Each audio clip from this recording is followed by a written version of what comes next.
Defense James Mattis will be retiring at the end of February. Lisa, what do you make of that? I find it sad. I mean, I love General Mattis. I mean, this is a tough guy. I think a lot of people, like, one of the biggest criticisms, well, I guess he's not literally listening to his generals regarding Syria, but one of the biggest criticisms was that he wasn't going to follow the advice of his advisors, and he wasn't going to surround himself with necessarily the best people. And I think in choosing General Mattis, that helped give a lot of confidence to naysayers and people that were concerned about the kind of decisions this president would make. And so I find it, really disappointing and sad that General Mattis is leaving, particularly at a time where we're dealing with North Korea. We've got China on the rise as well. So it's disappointing. Jason, the thing is, I mean, President Trump recently said, oh, Mattis is like a Democrat or something. Remember that? And now you have him the president defying Mattis's suggestions with regard to pulling those troops out of Syria. What do you make of this? Look, the country will owe a lot to General Mattis. 4 decades of service in the Marines, serving tours in Afghanistan and Iraq.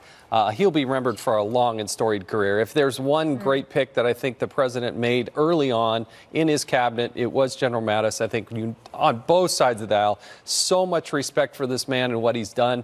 One of the quotes I recently read from him, I won't get that quote exactly right, but he was basically, engage your brain before you engage your guns. Right. And for a military leader to think like that, talk like that, but to be able to back it up, is inspirational. There's a lot to learn from this man. We got to thank him for his service, and evidently he'll be there still as the Secretary of Defense until February.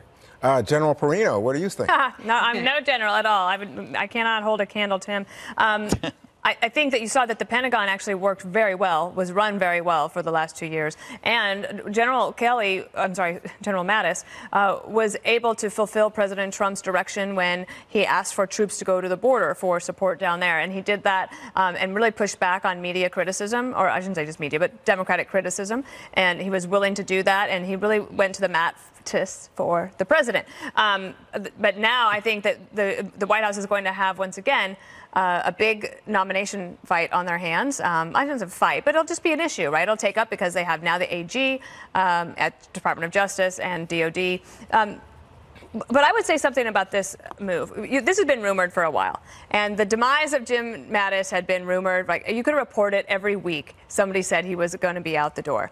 But I will say that if you think back to the Obama administration, everyone who was the national security team for President Obama, when they left and wrote their books, every single one of them, Kerry, Panetta, Gates, Clinton, all said, the president did not listen to us on Syria. That he didn't listen to us, he didn't take our advice, but they stayed, right? Like, obviously, in this case, General Mattis is saying, okay, like, if you're not going to listen to me and I can't be a part of this and I can't be behind this, I'm going to have to go. All right, Greg, I admire that. Greg, I just want you to hold on for a second because we've got John Roberts, who's at the White House. I love John. John, did you hear that? Greg loves you. Feel good this Christmas season. John, please tell us, what are you hearing? Well, this is something that I think, as Dana and you all have been saying, has been rumored for quite a while. It seemed to gain a lot of momentum in recent weeks when the president referred to James Mattis as something of a Democrat. You could sort of tell that the writing was on the wall, that there was going to be a change at some point. Now, a lot of people are going to look at this and be very dismayed because they really believe that James Mattis, with his hand on the tiller there at the Pentagon, was a real kind of moderating influence, a very, very professional influence. There are not a lot of people who are going to say bad things about Jim Mattis, particularly his tenure there at the helm of the Pentagon on the civilian side, because don't forget he had to get that waiver because he hadn't been retired long enough to take over a civilian job at the Pentagon. But I think it was the sort of case where, the president at the very beginning was all about Jim Mattis, calling him Mad Dog, calling him one of my generals. But I think in recent months, there's been a little bit of a parting of ways on a number of issues. And the president seemed to indicate that Mattis might not be hanging around for too much longer. So now we learn that at the end of February, he's going to be departing the Pentagon. Have you read the tweet, by the way, that the president sent out yet? No, please go ahead, John, if you have it. Yeah, we've got it right here. It says General Jim Mattis will be retiring with distinction at the end of February after having served in my administration as Secretary of Defense for the past 2 years. During Jim's tenure, tremendous progress has been made, especially with respect to the purchase of new fighting equipment. General Mattis was a great help to me in getting allies in other countries to pay their share of military obligations. A new Secretary of Defense will be named shortly. I greatly thank Jim for his service. So certainly Mattis is going out, on top here, unlike some of the other people who have departed the administration either last year or in recent weeks. Nikki Haley was one who got a Oval Office send-off. A lot of people are still scratching their heads over how that all went down. But the president clearly happy with Mattis, though, again, I think they've kind of had a little bit of a difference of opinion over the past few months. And I was not surprised to get this tweet. I think that a lot of people were probably thinking that this was something that was going to happen, though, again, I think there's a lot of people in this nation somewhat troubled over the fact that Mattis will be leaving. But, John, the president ignored Mattis' suggestion as to who would be the next chairman of the Joint Chiefs. And the question I'm hearing around is, what happened to my generals, which is the way the president, who went to a military prep school, said, I'm going to bring in these generals. But you see, right now, John Kelly's gone, Mattis gone. What's going on there? Do you have that sense that something is different? No, I think the president still likes his generals. He just likes different generals now than he liked back at the beginning of the administration. He likes General Mark Milley, who's the Army Chief of Staff, who he named at the Army-Navy game a couple of weeks ago to succeed General Joe Dunford as the chairman of the Joint Chiefs of Staff. And I'm told that that was a brushback pitch to Mattis, who was looking at another candidate. The fact that the president named Mark Milley as the successor to Joe Dunford nearly 10 months ahead of when he would actually take over, because that transition doesn't happen until October 1st, was another sign that the president might be trying to box out at least some of Mattis's choices, if not Mattis himself. So, John, there's a question here from Jason. John, how closely should we read the departure to the action in Syria? Is pulling out of Syria a direct relation to what's happening here with Mattis, or is that a coincidence? Well, it might be coincidental more than anything, Jason. I don't know for sure, but one thing I do know is that despite all of the advice that a president gets, there's one person who makes the decision. And even though he was being advised by many, many people, and we've heard the aftermath of that, particularly from Senator Lindsey Graham, who just had a much longer tweet thread than I've ever seen President Trump put out there on Twitter saying why we shouldn't pull out of Syria. Despite all of the advice against it, the president decided, look, it's not doing us any good right now, really.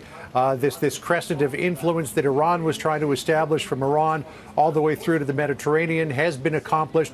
Despite the fact that U.S. forces are there, they are a continued risk.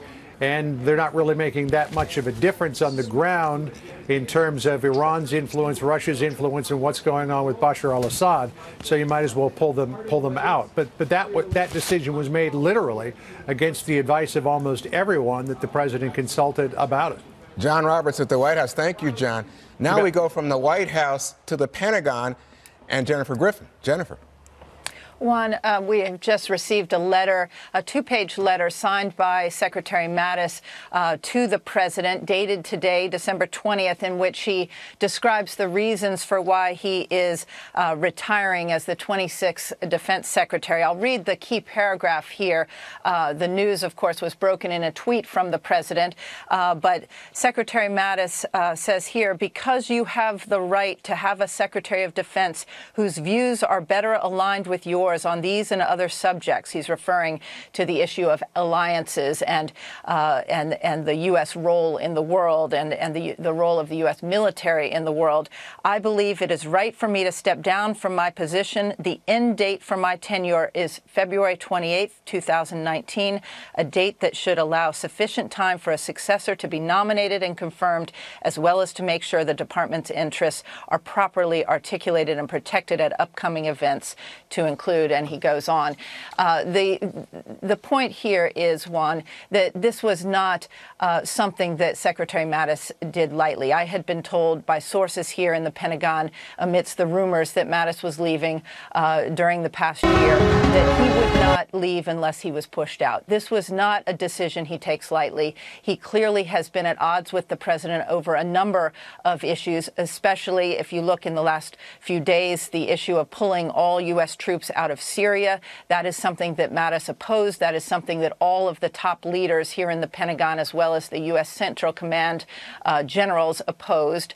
I was told by a very well-placed source here in the Pentagon that morale has never been lower at meetings here at the Pentagon of the top brass in the last few days to discuss the pullout of troops from Syria, as well as now we're learning just moments ago that the president is considering pulling out a significant number, thousands of U.S. troops from Afghanistan. I'm told that that will begin in January and that it will be more than 3,000 troops that will be coming out. There are about 15,000 on the ground there.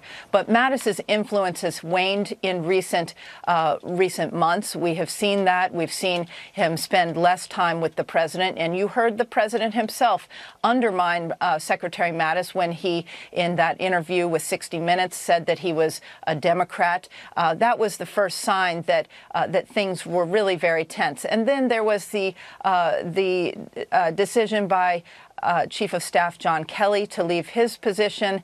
Kelly had been an ally of Secretary Mattis and also of General Joe Dunford here in the Pentagon. All three of them Marines. When the president took the unprecedented decision to announce the successor to General Joe Dunford, who was not supposed to leave as chairman of the Joint Chiefs until next October, when he announced that at the Army-Navy game, that was something that also raised a lot of eyebrows in this building, because there was a feeling that by announcing that General Mark Milley would be taking over as chairman of the Joint Chiefs, that in fact that would be undermining General Dunford in that position, and that General Dunford, having been a longtime friend of John Kelly's, that was somehow related to perhaps Kelly leaving his position. So Jennifer, we have a question here from Dana. But it's a very quick one, Jennifer. I'm just curious because that's great reporting and the context. But of course, then the next question in Washington is always, then who next? And could it be Mick Mulvaney, who is now going to be the Chief of Staff, the OMB Director, and DOD Secretary? I kid, but any question or any clues as to who? Yeah, well, might be? I think there have been some names that have been floated in the past. Senator Tom Cotton is a name that has appeared at times. I think there will be a number of people considered for this position. It is very clear that with Mick Mulvaney coming in as Chief of Staff, he has long wanted to curtail the defense budget, which he thinks is much too high. And you heard the president indicate that he wanted to cut that defense budget. He's been all over the place in terms of where the real number for the next 2020 defense budget will be. But I think that the notion of pulling troops out and saving money by pulling troops from overseas positions, I think that you're clearly already seeing the influence of Mick Mulvaney on the Pentagon. And I think many of these senior leaders who are leaving, Mattis being the top of the chain, felt that they were going to be asked to do things that they don't believe in. I don't think any of the military brass here believe that sending troops down to the border, active duty troops, was the correct use of military funds or those active duty troops. It was legally very complicated for them to figure out what they could legally do down at that border. So there have been a number of areas where, starting really from the time that President Trump took office and asked Secretary Mattis to take over here at the Pentagon, they disagreed on the issue of torture. You heard Secretary Mattis stand up in the early days and say that he explained to the president that torture doesn't work. And then I was on the first trip that Secretary Mattis took overseas to NATO headquarters, and at that time it was a delicate balance between things that President Trump was saying that was undermining his ability to talk to NATO allies and deliver a message that was seen as very hostile to NATO allies. So there's been this very difficult balance. Secretary Mattis did not believe that the U.S., when negotiating with North Korea, should be halting military exercises with South Korea, so but Jennifer, he was ignored on that as well. Jennifer, let me just go back to something that you read from the letter that struck me. It said that you would be better served, Mr. President, by someone, and here I'm quoting, better aligned with your views. I thought it would be, you know what, we had our problems, but thank you, sir, for the opportunity to serve. That's not that kind of letter. That's not the mood here in the Pentagon right now. I can tell you, Juan, that the mood here in the Pentagon at the senior level is one of great frustration, that their views are not being considered, that the interagency process is not being followed, that the president is tweeting out policy rather than going through the normal process of sending over orders as commander-in-chief. It is a very disorganized process in which they are getting word from the White House as to how to proceed with the wars, Jennifer, and how to move troops around. Jennifer, let me ask some of my colleagues here, beginning with Greg Gutfeld, to jump in and ask questions. Oh, thank you. I don't really have a question, but I do have a comment. Maybe you can comment on my comment. That would be fun. I think that a lot of this has to do with Trump's work style. Trump is extremely exhausting, right? 2 years working for Trump is probably 8 years for normal people. And I've worked in a company, and I know that when you have, there are certain types of boss styles that are jarring. And I think that that might be, this is a guy that was retired, who came back in and achieved in 2 years quite a lot. If you look at ISIS, if you look at the rebuilt military, if you look at the China, you look at North Korea, he accomplished a hell of a lot in 2 years. Almost 8 years worth of work in 2 years, but it's exhausting. And if you don't, maybe it's just like, hey, I've had, it was a good ride. I don't need this. What do you think, Jennifer? Well, I must say that's not exactly the Secretary Mattis that I know. And from those who work very closely with him, he is not somebody who gets tired. He spends very little time sleeping. He has been in war. He's led Marines in combat, and he's not exhausted, but he does, and you see it in this letter of resignation and announcing his retirement. He says that he's not aligned with many of the president's policies. All right, so let me ask Lisa to jump in. Well, I just have more of a comment. Obviously, with Christmas coming up, if you talk to people in the military, Jennifer, you do all the time, they love General Mattis because he cares about them, and they felt that he cared about them, and he served alongside them. And there's just this story of when in 1998, when he was a brigadier general, he let a young Marine go home and spend Christmas with his family because he was married and had kids. And so I think it's just that kind of attitude and the way he treated the troops of why he earned so much respect among his fellow Marines and other military men and women alike. I can say that he is beloved among the military that I talk to every day, not only just here in the Pentagon, but out in the field, Marines, soldiers, airmen. This is an iconic military leader. This is somebody who is still at the last Army-Navy game. I remember he got a rousing standing ovation and applause when his name was announced in that stadium. This is not somebody who is seen as having served and that people think, okay, he's past his prime and ready to retire. This is somebody who is still an icon in the U.S. military. Jennifer, thank you very much for joining us. That was terrific reporting. Jennifer Griffin at the Pentagon. We're joined now by Bret Baier, our chief political correspondent in Washington, and the politics of this are going to have some strong repercussions. Bret, what do you see here? Well, a couple things, Juan.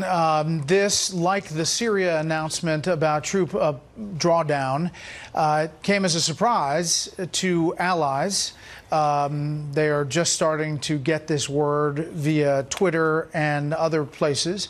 I think the key line in Secretary Mattis's resignation letter is this, quote, because you have the right to have a Secretary of Defense whose views are better aligned with yours, I believe it is right for me to step down from my position. The end date for my tenure is February 28th, 2019. So, you know, history will record that this happened one day after the announcement of the Syria withdrawal that the Pentagon was largely caught off guard by. It happened on the same day that the Wall Street Journal reported, and we then confirmed, that there's a plan to have a significant drawdown of troops in Afghanistan. Yes, the president campaigned on that and had talked about that, but the timing of it will obviously be questioned about whether this was a precipitating factor for Secretary Mattis leaving. So, Bret, the intriguing point here is that you have lots of Trump supporters who are big military supporters, And we just heard from Jennifer Griffin that this sequence of events is not being viewed positively by our military. Do you anticipate that there will be Republican pushback of the sort that we've seen from Lindsey Graham on the Syria withdrawal? I think so. They were comfortable, Juan, with Secretary Mattis in that position. Remember heading in that there was kind of this troika of Secretary Mattis, then Secretary of State Tillerson, and General John Kelly as White House Chief of Staff, largely seen as a stabilizing force. Now all three of them will be gone. Secretary Mattis, the latest, as February, end of February. I think you look to who is going to fill those shoes. Secretary Mattis was well respected around the world primarily. He did not always see eye to eye with this president and told him so, and the president told him so, Mattis so, in that 60 Minutes interview, saying, you know, he may be a Democrat, answering one question. I asked Secretary Mattis about his plans and whether he was going to step down at the Reagan Defense Forum. He said he was not going to tell me. I'd be the last to know, and what do you know? I'm the last to know. But he did say that he felt it was his service to the country, his duty to serve the president at the president's pleasure. And he talked about a lot of important things happening around the world that he is integral in, and it is going to be a challenge. There is obviously a right seat, left seat here for time for someone to be chosen and kind of get up to speed. Brett, Jason Chaffetz has a question for you. Brett, you know, obviously the first thing goes to, you know, who are the names that might be out there. I think one of the problems and challenges the president's going to have is Mattis was beloved on both sides of the aisle, House and Senate, and they were able to plus up the budget by literally tens of billions of dollars. Who can fill those shoes and have that same type of gravitas across party aisles in Congress? Those are big shoes to fill, Jason. I tell you, there are obviously names that are floated around in Washington. It had been rumored that, which is why I asked the question out at the Reagan Defense Forum, that he was considering it and that possibly he might leave. I agree with you that it's going to be tough to fill. The other thing to point out is that the president came out at the Army-Navy game and made the early announcement that he was going to replace the chairman of the Joint Chiefs, General Dunford, with Army General Milley, also very well respected in all kinds of circles, but announcing that early, so that transition's happening as well next year. I think, you know, President Trump has talked to Jack Keane a lot. He has talked to a number of other people who on Capitol Hill are possible. Lindsey Graham has expressed privately that he would love to be a defense secretary. You know, it's the parlor game begins now. It's really going to be a matter of what the reaction is around the world. Well, but I think the confirmation also is going to be very sticky in a year in which there is lots of political turbulence, you know, in the forecast for President Trump. Dana Perino. I mean, think of the confirmation of Bill Barr. Right. And then you're going to have this defense secretary confirmation. Well, and we don't know what else. I think at least the good news is for the administration on the nominations front and confirmations that they won those Senate seats. For the Republicans, won the Senate seat, so the president will probably be able to get those done pretty quickly. Exactly. But it does take some time.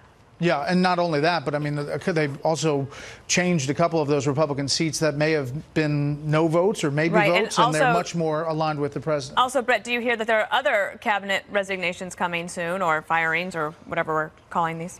You know, there's always this circle out there about who's going next and what's going to happen. After any midterm election, there's usually a changeover, as you well know. And we assumed that come the beginning of the year, there might be some change.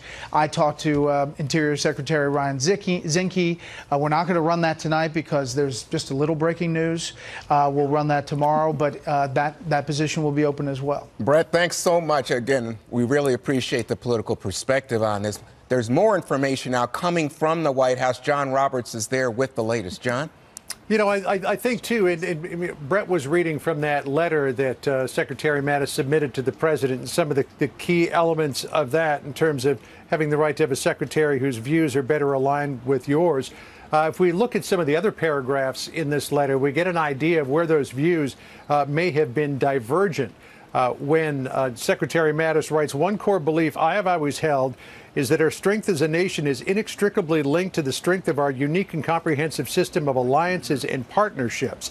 While the U.S. remains the indispensable nation in the free world, we cannot protect our interests or serve that role effectively without maintaining strong alliances and showing respect to those allies."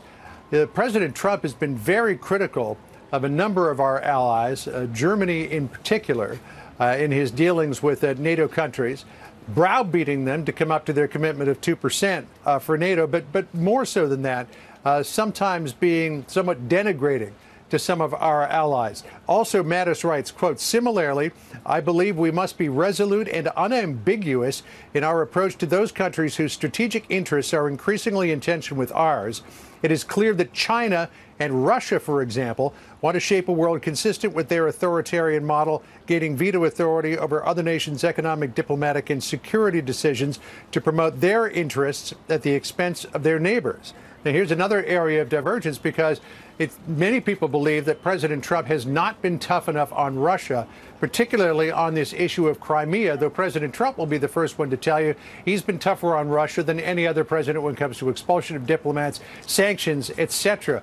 But there's a couple of areas there where I see, clear lines of delineation between Mattis's thinking and the president's thinking, and that probably added to the friction that Mattis felt was growing to a point where it was time for him to leave and for the president to get somebody else in that position whose views were more clearly aligned with those of the president. John, terrific job. Thanks again. Once again, for all of you tuning in, what we know now is that James Mattis, the defense secretary, is leaving. He'll be leaving in February. This news came in the form of a tweet from President Trump, a day after the president announced the withdrawal of troops from Syria. And we have had reporting and confirmed here at Fox News that troops are going to be withdrawn from Afghanistan. Please stay with us for more. The Five will be right back.